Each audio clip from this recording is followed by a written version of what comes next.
Hello beautiful people, let's make rich meat pie filling. We'll start by prepping the ingredients we'll be using. I'll be grating some pepper, garlic and ginger. This will add flavor and spice to this meat pie filling. And here it's well grated. And I have onion here. You can chop this with a knife, but I'm using this vegetable cutter for easier work. I scraped off the back of both of them before dicing it.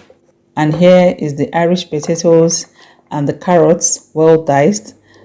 In a dry pan on heat, I added in a little vegetable oil and I brought in the onion when the vegetable oil has heated up, and we're going to stir fry this for about a minute.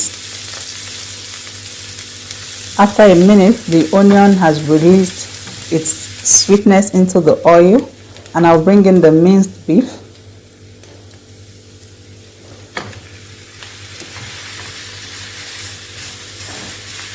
And we are going to cook this beef for about 10 minutes. We'll be stirring it, and at some point it will release its water.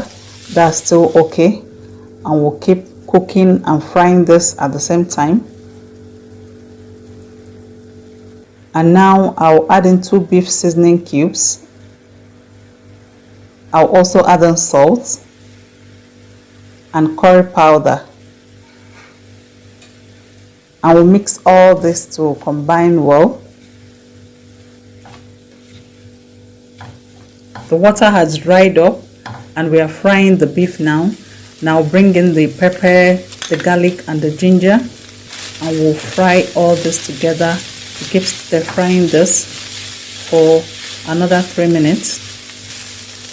And now I brought in the carrots and the Irish potatoes well diced.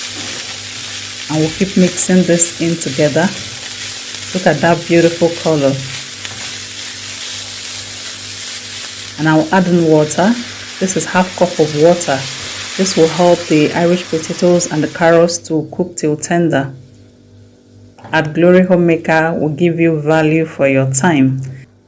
And we'll cover this pot and cook this for 5 minutes.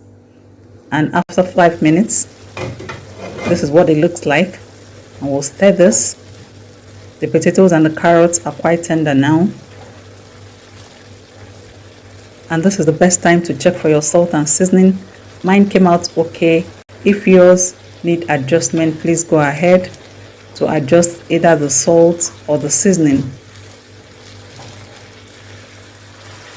And I have 1 tablespoon of flour here. I mix it with 1/4 cup of water and I added it in. Now mix this. The work of this flour is that it will help our meat pie filling to be very moist. I'll bring in some spring onions, about 2 sticks of spring onions. Now mix this all together. Look at how yummy looking this is. If you leave me, I can eat this as a standalone. I might not continue with the meat pie recipe, but we'll still have to go ahead. Look at how moist it is. This is so delicious. This tastes so amazing. We are going to set this meat pie filling aside to cool completely. So I will normally set it in the fridge before I finish with the dough. It must be well cooled before you add it into the dough. I hope you learned a thing or more from this video. Thank you for watching and see you in my next video.